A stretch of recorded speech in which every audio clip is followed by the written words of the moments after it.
नमस्कार।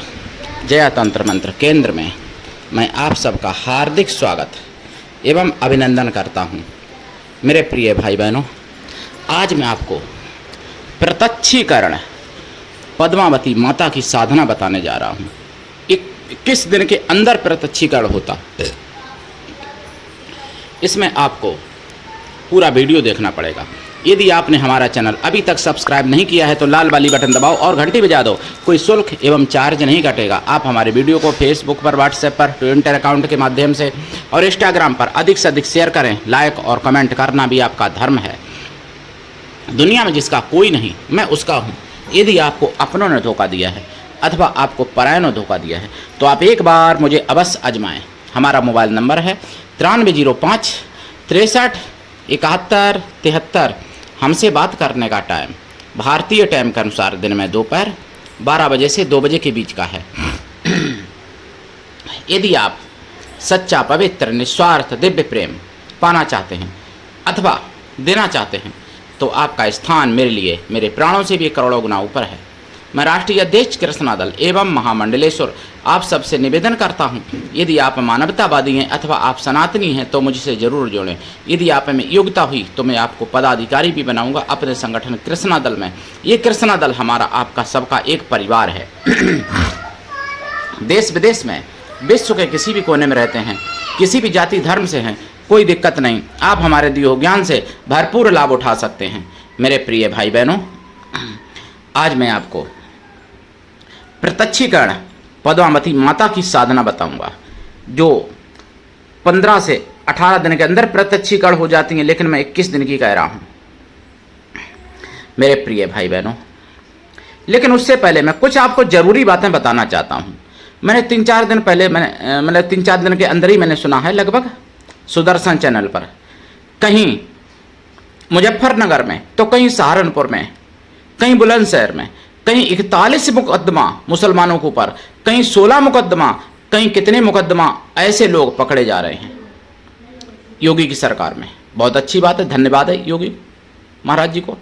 लेकिन उनको फांसी क्यों नहीं होती, उनके पैर में ही गोली क्यों लगती, ये मेरा साथ में प्रश्न भी है एक। दूसरा, मैंने पहली घटना आपको बताई। दूसरी घटना उत्तर प्रदेश के ही बरेली से है, जहां चेल्लम के जुलूस में मुसलमानों ने सर तन से जुदा के नारे लगाए, हिंदुओं के खुलेआम धमकी दी है और उन हिंदुओं को बेचारों को खतरा है। लेकिन मुसलमान ऐसे कब फांसी पर लटकेंगे उस दिन का मुझे इंतजार है। डबल इंजन में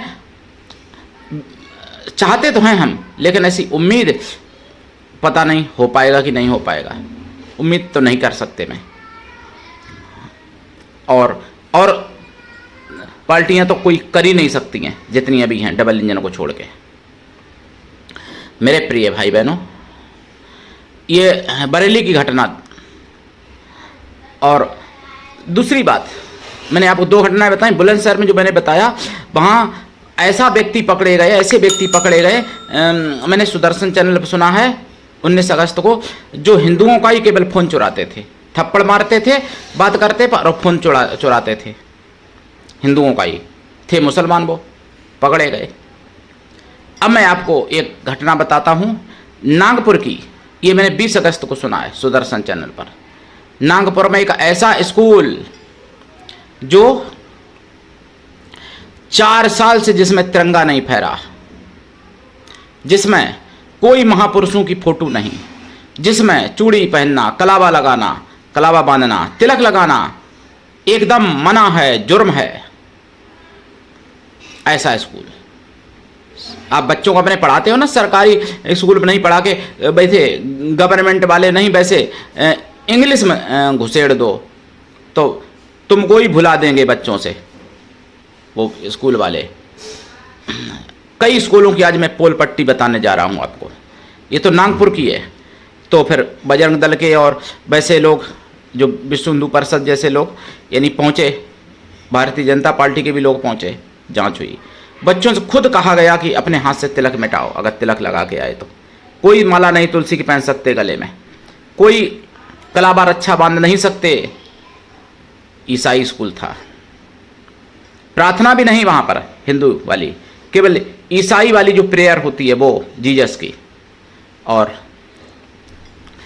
ईसा मसीह की केवल फोटो पूरे स्कूल में, और किसी की फोटो नहीं। नागपुर की घटना है जहां नागपुर में कहने को तो भाजपा वाले या सभी हिंदू लोग जानते हैं कि विश्व हिंदू परिषद वाले कहीं मनाते हैं, कहीं आरएसएस का मुख्यालय है, प्रधान यानी प्रमुख मुख्यालय, लेकिन उस शहर की ऐसी स्थिति है यानी कि हिंदू कहीं भी सुरक्षित नहीं है। षड्यंत्र इतनी आसानी से इतनी तेजी से बढ़ रहा है कि आप समझ ही नहीं पाओगे कि आपको सनातन से अलग कर दिया जाएगा, आपके बच्चों को अलग कर दिया जाएगा। ये नागपुर की काली करतूत स्कूल की मैंने आपको बताई। उससे पहले आपको मैंने रायसिंह जिला की बताई थी, मध्य प्रदेश की, जहां कासे काबा, नासे नवाज और मतलब क्या था वो, नासे नमाज, कासे काबा और माँ से मस्जिद, ये पढ़ाया गया था, बताई थी आपको मैंने वीडियो में पहले। और ये तो नागपुर की घटना हो गई।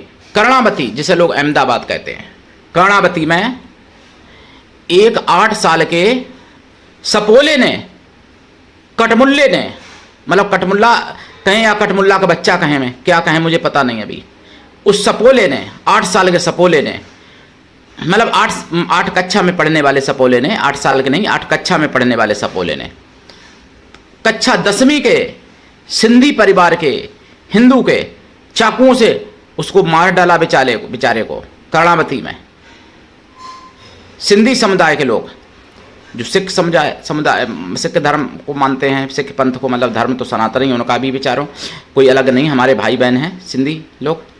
तो उन सिंधियों का जो, पंजाबियों का जो ठेकेदार बनता है पन्नू, पतवंत सिंह पन्नू, उसने कुछ नहीं बोला, नहीं बोलेगा, क्योंकि मारने वाला पन्नू का बाप था और मरने वाला बेचारा सिंधी भाई था, बच्चा था, मासूम बच्चा।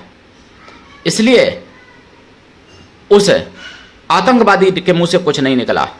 हिंदुओं को लड़ाएगा, हिंदुओं से लड़ाएगा, सिख भाइयों बहनों को मेरे, यानी आपस में लड़ाएगा। हमारे सिख भाई बहन ही तो, हमारे सिख भाई बहन भी तो कट्टर हिंदू होते हैं, उन्हीं के बल पर हिंदू धर्म बचा हुआ है। हिंदू कोई सिख हिंदू से अलग नहीं होते हैं, सिख और बौद्ध जैन हिंदू ही होते हैं सब, लेकिन इनको इतनी आसानी से, इतने षड्यंत्र पूर्वक इनको लोग अलग करना चाह रहे, अलग अलग दिखाना चाह रहे। तो बेचारा मारा गया, मेरा भाई, मेरा बच्चा जो सिंधी समुदाय का था, कक्षा 8 में, वो 10 में पढ़ने वाला, और 8 में कक्षा 8 के, यानी एक छात्र तो नहीं मैं कहता हूं, ऐसे सपोलों को, तो उस सपोले ने, उस सुअर के पिल्ले ने उस हमारे सिंधी भाई को मार डाला। ऐसे सुअर के पिल्ले पर नाबालिग समझ के ना छोड़ा जाए, नाबालिग समझ के छोड़ दिया जाता है। जिसने कत्ल किया उसको और उसके माँ बाप को भी कायदा में फांसी होनी चाहिए, लेकिन नहीं होगी। सरकार तो वहां भी डबल इंजन की बताते हैं, मैं सुनता हूं हमेशा, लेकिन अब देखो क्या होता है। खाली गिरफ्तारी होके हो तो गई है गिरफ्तारी, उसके बाद में उसको छोड़ दिया जाएगा नाबालिग समझ के, नाबालिग के तरीके उसको साथ व्यवहार भी होगा। अगर कोई हिंदू ऐसा होता, किसी मुसलमान को मारा होता, तो हिंदू को अभी तक मार दिया गया होता मुसलमानों के द्वारा, लेकिन वो कटमुल्ला का सपोला कैसे जीवित चला गया कॉलेज से, बच्चों की कॉलेज से, कक्षा 10वीं के बच्चे को मार दिया बेचारे, हमारे बच्चे, हमारे भाई को, सिंधी भाई को मेरे। लेकिन कैसे उसको जाने दिया? और तो होंगे उसके दोस्त यार। हमारे हिंदुओं में ऐसा सिखाया नहीं जाता, नपुंसक बना दिया जाता है हिंदुओं में। मैंने नागपुर की आपको घटना बताई, कर्णावती की घटना बताई, मध्य प्रदेश की भी बताई, 3 घटनाएं, बुलंदशहर की बताई 4, और मुजफ्फरनगर की 5। ये 5 घटनाएं मैंने आपको बताई हैं। और अब 6वीं घटना सुन लीजिए, ललितपुर, यूपी का ललितपुर, ध्यान से समझना, यूपी का ललितपुर, जिसमें झंडा तो फहराया गया 15 अगस्त को, तिरंगा, लेकिन तिरंगा पर क्रॉस का चिन्ह था और आधे पोल पर फहराया गया, मतलब स्कूल में ध्वजारोहण हुआ। अब उसमें देखो क्या कार्रवाई होती है, होगी भी नहीं होगी कि उनको इनाम दे दिया जाएगा?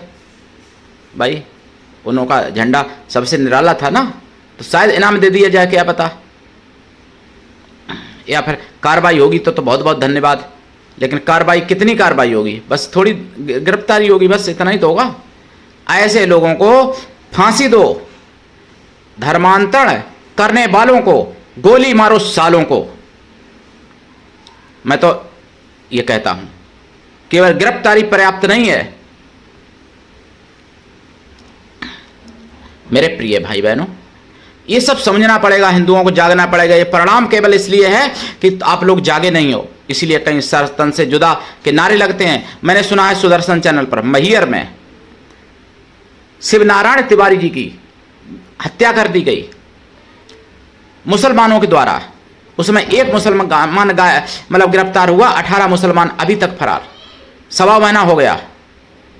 फिर बाद में आंदोलन हुआ, हिंदू संगठनों ने किया। मैहर जिले की बात है ये, डबल इंजन की सरकार वहां भी है। पहले तो आश्वासन दे दिया था हिंदुओं को कि उन 18 को आरोपित मतलब जो है उनको गिरफ्तार किया जाएगा। फांसी की मांग की थी तो हाँ कर दिया था, हाँ में हाँ बोल दिया था प्रशासन ने। बुलडोजर चलाने की बात कही थी उस साहिल खान के घर पर, वो भी हाँ कर दिया था। 1.25 महीने तक नहीं हुआ कुछ भी, प्रशासन सो गया कान में तेल डाल के। तो उसके बाद में फिर हिंदू जागे, हिंदुओं ने आंदोलन किया। तो अब क्या कहते हैं प्रशासन? शांति की व्यवस्था बनाए रखो, कृपया सब काम हो जाएंगे, शांति की व्यवस्था कृपया बनाए रखें।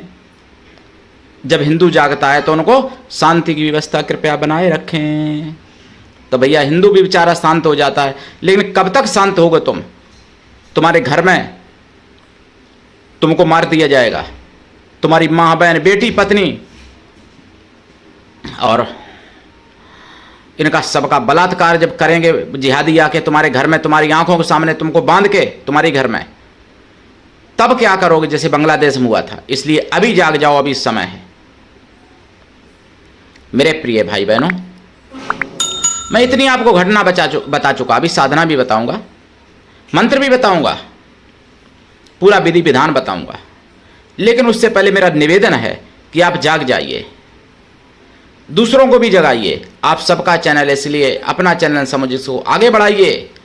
सनातन धर्म की आवाज़ इसलिए जन जन तक पहुंचाइए, और जागते रहिए और दूसरों को भी जगाइए, तभी बच पाओगे। और सुनो, हिंदू जब तक बाहुबल है, हिंदू जब तक बहुसंख्यक है भारत में, तभी तक मुस्लिम सुरक्षित हैं। ये सुन लें बुद्धिजीवी मुसलमान, नहीं तो गजबा हिंद के चक्कर में तुम्हारा भी सर्वनाश हो जाएगा, जैसे हुआ है अफगानिस्तान में। क्या मुसलमान कौन से बचे थे? वहाँ कितनी हत्याएं हुई थी जब तालिबान ने चढ़ाई की थी। वहाँ भी तो मुसलमान थे, अफगानिस्तान तो मुसलमान का पूरा देश था। फिर वहाँ क्यों काटे गए थे? आज भी अफगानिस्तान में कितने मुसलमान सुरक्षित हैं? सीरिया में कितने मुसलमान सुरक्षित हैं? इराक में कितने मुसलमान सुरक्षित हैं? फिलिस्तीन का तो विश्व जान ही रहा है कितने सुरक्षित है मुसलमान। अरे चाइना में मुसलमान कितने सुरक्षित हैं? सुरक्षित अगर कहीं विश्व में है सबसे ज्यादा तो भारत में। इसीलिए तो अपना देश छोड़ के, अपना सब छोड़ के, और भारत में 10 करोड़ से ज्यादा घुसपैठिया है ना, 71 देशों से है। लेकिन फिर भी भारत को गजबा हिंद बनाना चाह रहे, मूर्ख बन रहे हो कालिदास की तरह, जो कि जिस डाल पे बैठे उसी को काट रहे। लेकिन कालिदास तो विद्वान हो गए थे काली माता की कृपा से, तुम तो काली माता को मानते ही नहीं हो, तुम कहां से विद्वान हो पाओगे? तुम्हारा तो नाश निश्चित है फिर, क्योंकि जिस डाली पे बैठे थे उसी को काट रहे थे कालिदास। तो इसलिए मुसलमान भाई बहन भी इस बात को समझें और सोचें। मैं कड़वा जरूर बोलता हूं, लेकिन सत्य हमेशा कड़वा ही होता है, ध्यान रखना। दवा हमेशा कड़वी होती है। इसलिए जागो, मुसलमान भी जागो और हिंदू भी जागो। अब साधना बता रहे हैं, तैयार हो जाइए साधना सुनने के लिए। ये पद्मावती देवी हैं जो बहुत ही जल्दी सुनती हैं, और उन्हीं का एक यक्षणी रूप भी है, पद्मावती यक्षणी रूप, जिनको केवल माता रूप में अगर आप सिद्ध करते हो तो वैराग्य देती हैं। बहन पत्नी प्रेम का किसी भी रूप में इनको सिद्ध कर सकते हो। ये पद्मावती यक्षणी माता हैं जिनकी मैं साधना बता रहा हूँ। पद्मावती माता की भी बताऊंगा, चिंता मत करना। लेकिन आज एक क्षण की ले लो साधना, सुन लो। इसमें आपको दिशा पूरब रहेगी आपकी, आसन आपका लाल रहेगा और स्फटिक की माला से नित्य 21,000 जाप करना है। दीपक घी का या तेल का, घी का रखें ज़्यादा अच्छा है। लेकिन इसमें एक नियम है, देखिए शुद्ध शाकाहारी तो साधना से पहले ही हो जाए लाइफ टाइम के लिए, और साधना काल में ब्रह्मचर्य व्रत, एक टाइम भोजन, भूमि सहन, परमावश्यक के तो सभी साधनाओं में रहता है। लेकिन इसमें एक नियम है, 350 ग्राम से ज़्यादा भोजन नहीं कर सकते आप। भोजन एक बार ही करेंगे 24 घंटे में, ये तो हर साधना में होता ही है। लेकिन इसमें पानी भी एक ही बार पिया जाएगा 24 घंटे में। इस साधना में साधना रात्रिकालीन है। साधना काल में जो प्रसाद रखेंगे खोया की मिठाई का या पंचमेवा का, वो भोजन के समय ही खा लें और परिवार में भी बांट सकते हैं। जो 1 लोटा जल रखेंगे वो आप किसी भी वृक्ष पर डाल दें। और दिशा पूरब या उत्तर कोई भी कर रहे हैं। दीक्षा लेके साधना करें, बिना दीक्षा के कभी भी साधनाओं में सफलता नहीं मिलती। गुरु ऐसा हो जो शिष्य से कुछ भी ना ले, शिष्य भी ऐसा हो गुरु को सब कुछ दे, गुरु के लिए समर्पित रहे, पूर्ण विश्वास करे। गुरु ऐसा हो जिससे अपने मन की सारी बात कह सको, अपना सुख दुख भला बुरा पाप पुण्य सब कुछ बता सको, ऐसा गुरु होना चाहिए। मैं अपने शिष्य शिष्याओं को प्राणों से भी ज़्यादा प्रेम करता हूँ। लेकिन दीक्षा आप हमसे लेते हैं तो निःशुल्क है, और कहीं से लेते हैं तो वो अपना जाने। मेरे प्रिय भाई बहनों, साधना जो आप करेंगे, मंत्र भी बताऊंगा, चिंता मत करना। तो ये साधना जो है, इसका जाप का दशांश हवन भी करें, हवन का दशांश तर्पण करें, तर्पण का दशांश मार्जन करें, मार्जन का दशांश पवित्र ब्राह्मण पतिव्रता स्वासिनी स्त्रियों को भोजन करा दें, पवित्र कन्याओं को, ब्राह्मण कन्याओं को भोजन करा दें। कन्या या स्त्रियां किसी भी जाति वर्ग की हों, लेकिन मन से तन से पवित्र हों भोजन कराने के लिए, और शुद्ध शाकाहारी भी हों। अगर ऐसा संभव नहीं है तो उतनी गौ माताओं को भोजन करा दें और देखें, कृपा जरूर होगी। पद्मावती माता की साधना ये एक क्षणी की साधना है। मंत्र भी बताऊंगा, लेकिन आपको बता दूं, ये 21,000 जब निश्चित करना है, पूरी रात में ही करना है और 21 दिन तक करना चाहिए साधना। लेकिन अगर पहले दर्शन दे दें तो पहले, फिर तब भी कर दो तो ज़्यादा अच्छा है। लेकिन अगर नहीं करो तो कोई ज़्यादा नुकसान नहीं होगा, थोड़ा बहुत हो सकता है। जब दर्शन दे दें, वचन दे दें आपको, तो फिर आप रोक भी सकते हो। वैसे 21 दिन का संकल्प अगर लेते हो तो 21 दिन ही करना है। 21,000 प्रतिदिन मंत्र करना है, और गुरु की कृपा छप्पर फाड़ होनी चाहिए, तभी ऐसी साधनाएं सफल होती हैं, सिद्ध होती हैं। पद्मावती माता का विग्रह जो रखेंगे वो भी सफ़ेद या लाल वस्त्र बिछाएं, पटे पर उस पर स्थापित करें पद्मावती यंत्र या फिर पद्मावती की मूर्ति, जिसमें सर्प पर बैठी हुई लक्ष्मी होती हैं। एक रूप से इनको नाग लक्ष्मी भी कह सकते हैं। वैसे यक्षिणी की मैं साधना यहाँ पर बता रहा हूँ, जो पद्मावती यक्षिणी है, लेकिन फोटो इनकी भी वैसी ही होती है, सेम टू सेम पद्मावती माता ही जैसी होती हैं ये यक्षिणी। मंत्र है ओम ह्रीं श्रीं पद्मावती फट, ये जप सकते हो, या फिर ओम ह्रीं श्रीं पद्मावती नमः। इन दो में से कोई भी मंत्र आप जपें, लेकिन दीक्षा लेके करें। तो ये साधनाएं मंगलिया शासन में नष्ट हो गई थी, जो मैं धीरे धीरे आपको बता रहा हूँ। तो देखिए, करिए साधना। और कुछ लोग वीडियो मांगते हैं, जैसे मान लो इधर उधर का जो होगा वही मैं दूंगा। मत्स्य पुरुष की साधना जरूर दूंगा, लेकिन वैसे मैं मत्स्य पुरुष की साधना दे चुका हूँ। सबसे बड़े मत्स्य पुरुष मकरध्वज हैं, जो हनुमान जी के बेटा हैं।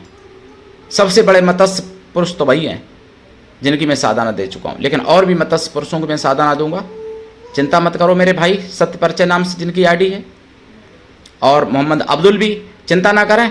देखिए, सिया देवी की साधना तामसी रूप में भी कर सकते हो, जिसकी विधि मैं बताऊंगा तीसरे भाग में। सिया देव का तीसरा भाग भी डालूंगा, चिंता मत करो, ठीक है। तो मेरे प्रिय भाई बहनों, करिए साधना। आज के लिए इतना ही, धन्यवाद। जय श्री राम, हर हर महादेव, जय पद्मावती माता की।